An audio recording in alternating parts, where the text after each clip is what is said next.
o Evangelho do nosso Senhor Jesus Cristo, segundo está escrito no Evangelho de João, no capítulo 21, a partir do versículo 1. Evangelho de João, capítulo 21, a partir do versículo 1. Glória que sejam dadas ao Senhor.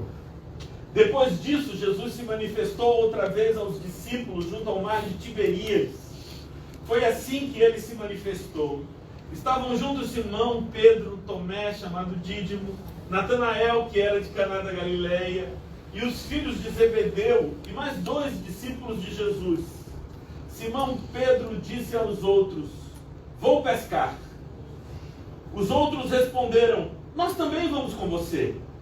Foram e entraram no barco, mas naquela noite não pegaram nada.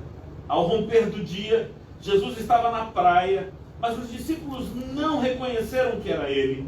Jesus lhes perguntou: filhos, será que vocês têm aí alguma coisa para comer? Eles responderam: não. Então Jesus disse: joguem a rede à direita do barco e vocês acharão. Assim fizeram, e já não podiam puxar a rede, tão grande era a quantidade de peixes.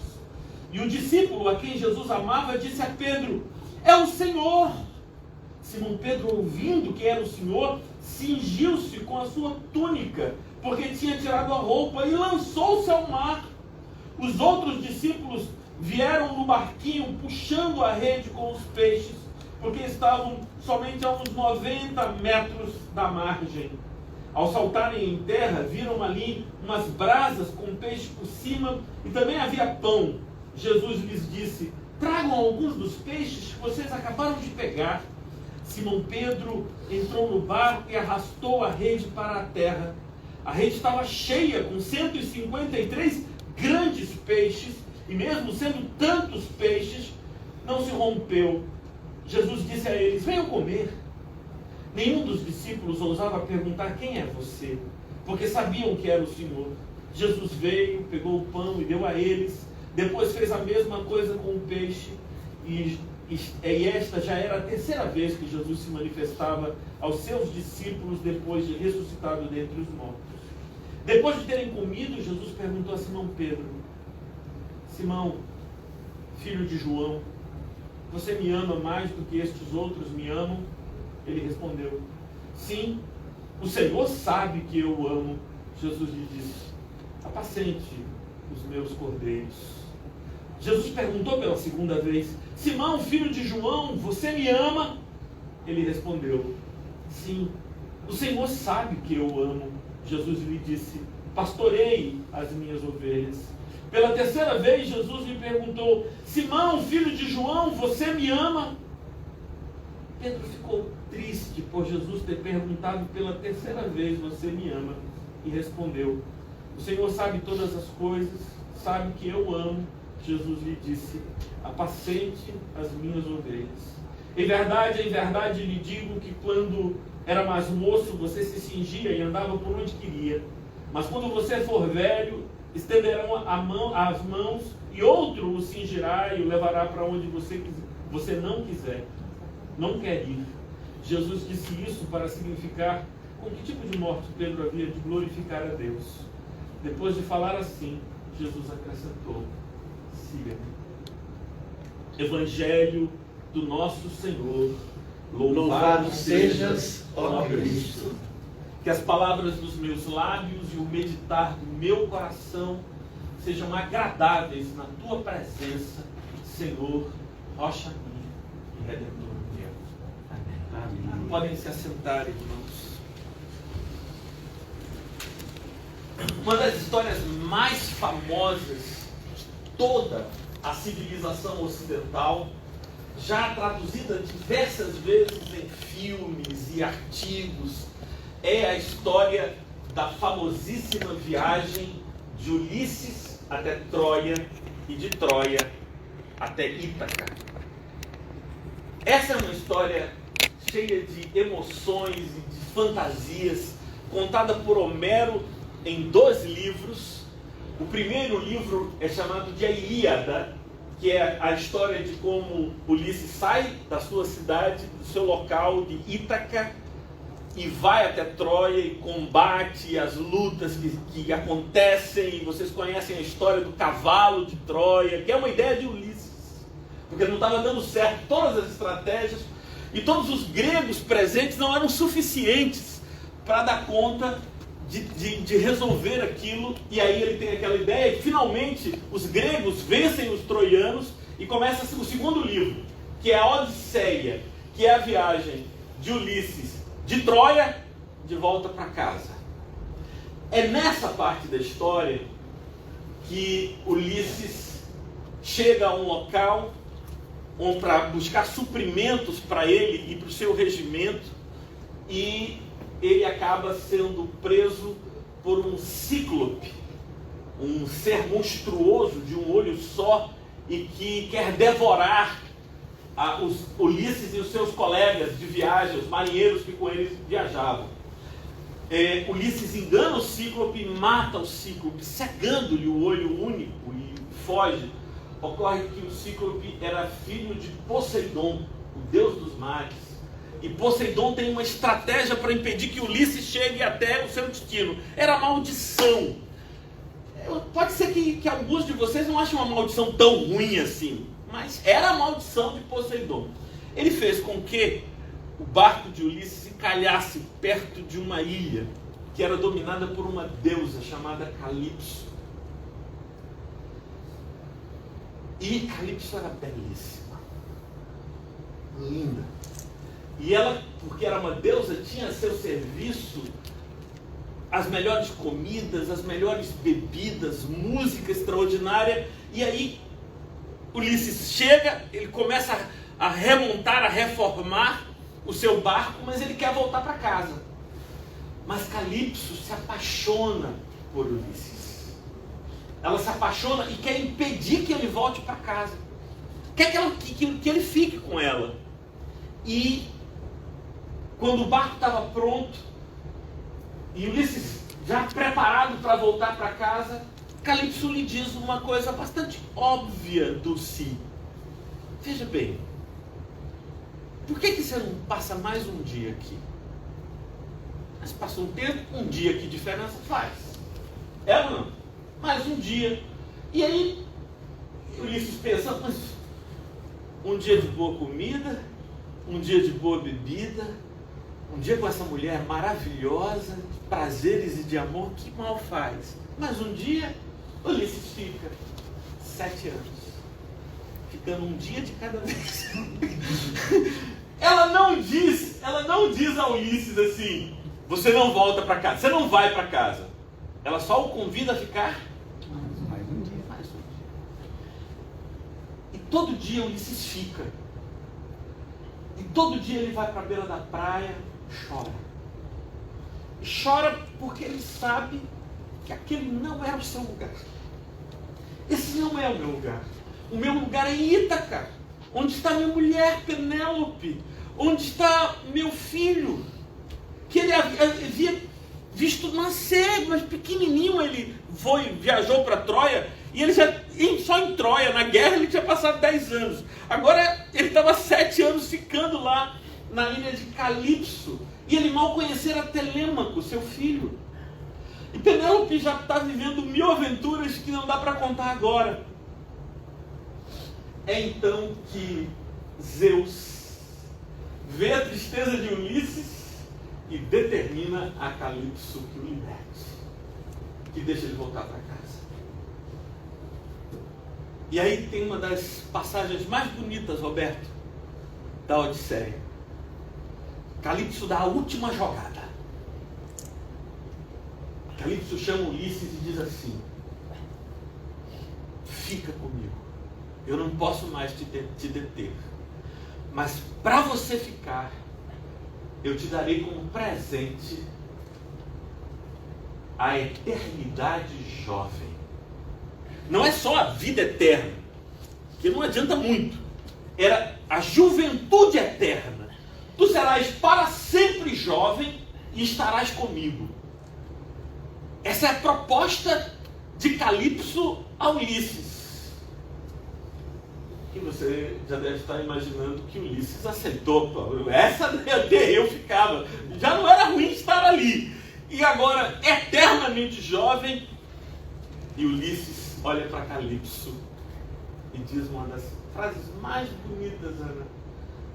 Toda, ele diz assim: de que me adianta viver por toda a eternidade e não estar no meu lugar. Esse não é meu lugar. Eu preciso ir para o meu lugar. E aí, essa questão toda me lança a pergunta: qual é o teu lugar? Qual é o teu lugar? O texto que nós acabamos de ler do Evangelho nos conta a história de que Jesus havia ressuscitado e ele vai ao encontro dos discípulos numa praia manjadíssima no Evangelho, que é a praia de Cafarnaum. Todo mundo conhece aquela praiazinha de Cafarnaum. Sabe por quê, Tavares? Porque um dia pregando ali, e eu preciso ficar aqui, senão eu dou muito trabalho a Karina para me acompanhar com a câmera aqui, porque a minha vontade é sair por aí, mas eu vou ficar quietinho aqui. Mas essa é uma praia manjada, porque 3 anos antes, Jesus estivera na praia de Cafarnaum e encontrou ali uma rapaziada, queria pregar, uma multidão. Aí viu uns barquinhos, ele sobe num barco, prega. Ele tinha encontrado os donos do barco lavando as redes. Porque não se deve guardar as redes com algas, porque as algas apodrecem, porque elas são orgânicas. Não é? Então se tira as algas e se lava, e se guarda a rede sem as algas. Então eles estavam lavando as redes, o que significa que já tinham desistido de pescar, que é o guardar as redes. Quando Jesus chega bem cedinho na praia, prega, a multidão ouve, ele cura pessoas, realiza milagres, e depois ele diz assim aos discípulos, uma forma de agradecimento, Margot, pela ajuda, pelo empréstimo do barco para que ele pregasse. Ele diz assim: olha, peguem o barco de vocês, coloquem mais à frente, aqui no meio do mar, e joguem a sua rede. Aí o mais velho ali disse assim: Jesus, esse negócio de pregação é com o senhor, esse negócio de carpintaria talvez o senhor entenda alguma coisa, mas de pescaria, porque nós pescamos a noite toda e não apanhamos nada. Mas na tua palavra, porque o senhor pediu, porque o senhor mandou, a gente vai lançar a rede. Eles vão lá e lançam a rede. E pegam muito peixe. E Pedro conhecia aquele negócio, Marcelo, e ele fica tão assustado com aquela pesca, que sabe, ele não agradece a Jesus. A frase de Pedro para mim é muito significativa. Pedro chega para Jesus e diz: afasta-te de mim, porque eu sou pecador. O que é que aconteceu na cabeça de Pedro? Ele foi tomado pela consciência de pecado. Ele sabia que aquele que havia dito lança a rede era santo, e ele se sabia pecador. Então ele diz: eu sei que tu não és desse mundo, então afasta-te de mim, porque eu sou pecador. Depois disso, Jesus diz uma frase, e demoraria 3 anos para Pedro voltar a pescar. Jesus disse a Pedro assim: venha após mim, e eu farei de ti pescador de homens, pescador de gente. Você não é mais pescador de peixe. Você não vai lançar mais a rede para pegar peixe. Você vai lançar a rede para pegar gente. E diz o texto que eles, deixando a rede, o seguiram. E aí tem toda uma história do Evangelho. O Evangelho é entre essa pescaria e esta que é de João 21. Tudo o que aconteceu acontece entre essas duas pescarias. E Valmir, essa frase de Pedro dói em mim. Sabe qual é a frase que mais dói em mim? 2 palavras: vou pescar. Por que essas palavras doem em mim?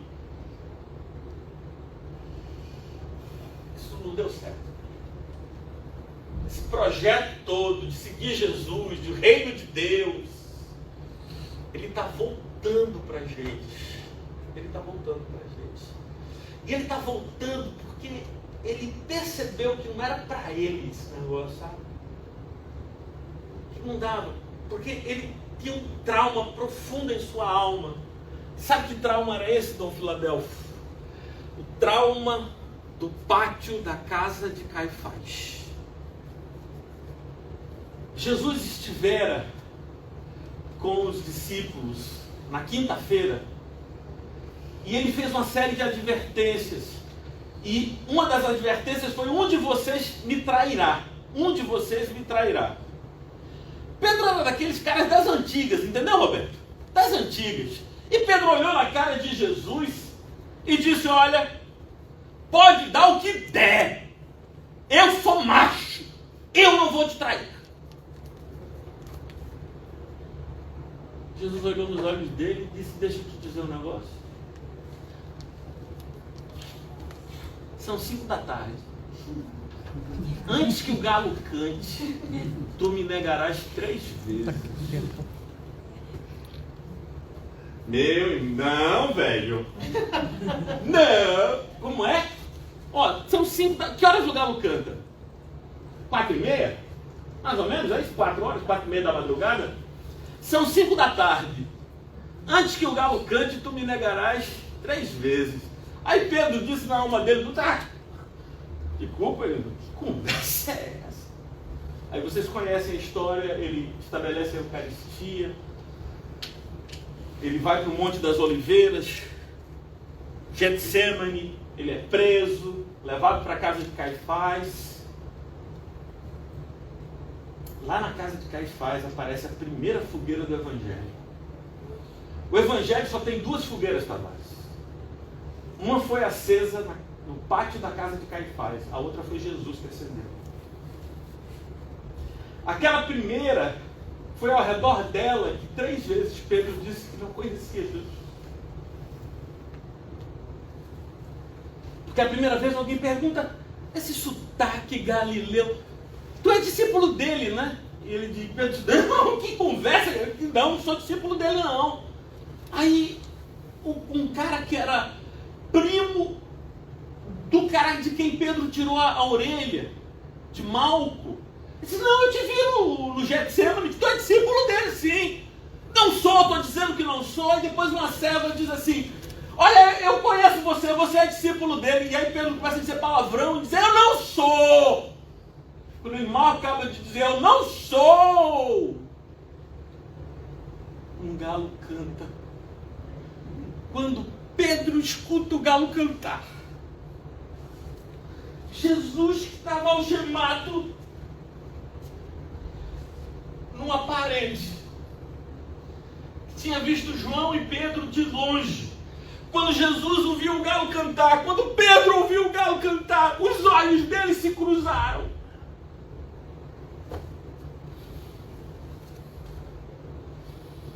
Jesus lembrou, Pedro lembrou, um olhou para o outro.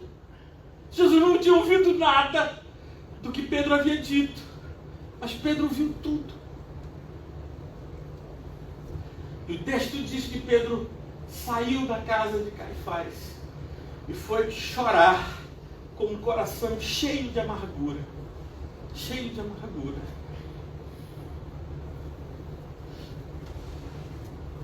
O tempo passou, ele ouviu falar da ressurreição, volta para Cafarnaum, que é a casa dele, e ele decide: eu vou pescar.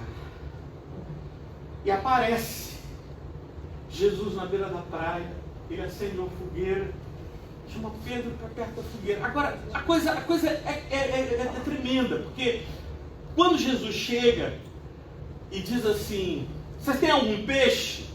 E eles dizem: não pegamos nada. E a ideia era pescar de madrugada, porque os peixes são atraídos pela luz, entende? Mas de dia não adianta mais ter, né? Aquela técnica de pescaria de atrair peixe com a luz só funciona de noite, de dia não funciona mais.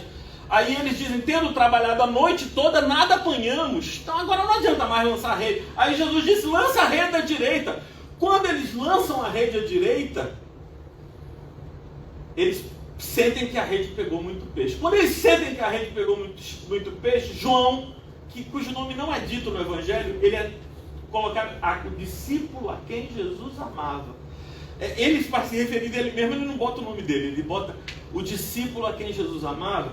João diz assim: é o Senhor. E aí os gestos psicológicos são tremendos. Porque quando João diz é o Senhor, a primeira coisa que Pedro fez foi se vestir. Porque eles estavam trabalhando no meio do mar, pescadores, eles tiravam a roupa, a túnica, e ficavam com uma espécie de cueca, uma fralda, aquele pano que cobre o mais íntimo, entende? Então ele estava só com aquilo, todo mundo estava só daquilo, era assim que eles trabalhavam. Mas quando João diz é o Senhor, ele veste a túnica. E o que é que ele sente quando veste a túnica? É pouco. Ele mergulha no mar. Ele quer pedir o mar todo para cobrir ele, para escondê-lo, porque ele está morto de vergonha. Por que ele está morto de vergonha? Porque a última vez que ele tinha conversado com Jesus, tinha sido aquele papo, tu me negarás, ele negou, nem os avisos de Jesus resolveram, e Pedro morre de vergonha, e os discípulos trazem o barco para a margem, e Pedro fica na água, os discípulos se aproximam da fogueira, Pedro não chega, Pedro sozinho arrasta as redes para a praia. É isso que João diz, ele sozinho arrasta a rede cheia de 153 grandes peixes, ele traz a rede para a praia.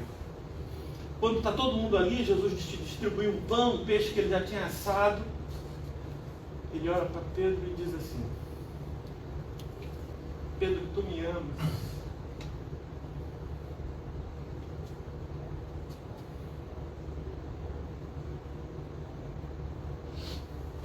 Essa não é a pergunta certa. Você podia servir de coaching para Jesus. Porque Jesus tinha que ter perguntado a Pedro outras coisas, não Filadélfia. Jesus devia ter dito, Karina, você sabe que eu diria isso. Jesus devia ter dito para Pedro o quê? Eu te disse, eu te avisei. Não era assim, não é não? Ou então, Pedro poderia fazer uma coisa que Karina faz comigo às vezes. Jesus poderia ter dito para Pedro: mas rapaz, isso é Karina. Às 2 da manhã, ouve barulhos vindo da cozinha e vai me dar um flagrante. Mas eu já expliquei a ela, eu não estou na cama, tem um barulho vindo da cozinha, sou eu! Não precisa ir lá para constatar que sou eu! Mas ainda chega lá com um: te ama! Então, não é uma boa Jesus ter dito isso para Pedro? Eu te avisei, mas rapaz, como que ficou aqui? Não! Jesus pula tudo isso e só faz a única pergunta que importa. Pedro, tu me amas? Essa é a única coisa que importa. Tio Decinho, ele faz a mesma pergunta, ouve a mesma resposta e chega à mesma conclusão. Ele pergunta: Pedro, tu me amas? E Pedro diz: Senhor, eu te amo. Senhor, tu sabes que eu te amo. Senhor, tu sabes todas as coisas e sabes que eu te amo. E aí ele responde, Jesus diz: apacenta as minhas ovelhas. Por que ele pergunta 3 vezes?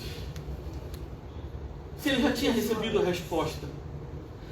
Para cada negação, um perdão. Para cada negação, um perdão. Para cada negação, um perdão. Para sobrepor o seu pecado com a renovação de sua vocação. Porque depois de ouvir: eu te amo, Senhor, Jesus diz: apacenta as minhas ovelhas. O teu lugar não é com peixe, meu irmão. O teu lugar é com gente. O teu lugar é fazendo a minha obra. Apacenta os meus cordeiros. Apacenta os meus cordeiros. Essa semana eu gravei, mandei para vocês um áudio que conta essa história que me emociona muito, que é o encontro. Esse não é um encontro do Evangelho, sabe, do si, é um encontro que a tradição diz que quando o Evangelho se espalhou pela Europa, Pedro foi designado para Roma. E ele foi exercer seu ministério em Roma, pregar em Roma. Era a sede do império. A igreja que nascia em Roma era importante, ele vai para lá. Mas Nero assume o império e uma perseguição imensa se dá. E os discípulos, os irmãos, com razão dizem a Pedro: não é seguro que você fique aqui. Vai embora, foge daqui porque a barra pesou. Você é apóstolo do Senhor, não é como um de nós. A gente vai continuar a obra. Vai embora. E Pedro vai embora. Quando Pedro vai saindo de Roma, ele encontra alguém que vem para Roma, andando na contramão dele. E esse alguém lhe faz a pergunta fundamental: Betânia, Vades, para onde vais? Vades, estou indo embora. Mas é para ir para lá. Os irmãos estão sofrendo, os irmãos estão sendo perseguidos, os irmãos estão sendo mortos. Tu está no caminho errado, velho. Pedro dá a volta e volta para Roma. Não deu outra. Ele foi preso e morto por crucificação. Pedro morreu no lugar dele. E aí é outra coisa da tradição, que eu não sei, Alice, se é verdade ou não, mas que eu acho bonito. E se não for verdade, não tem problema, mas que é bonito é. Decidiram matar Pedro crucificado. Aí Pedro diz: eu não sou digno de morrer crucificado como meu Senhor.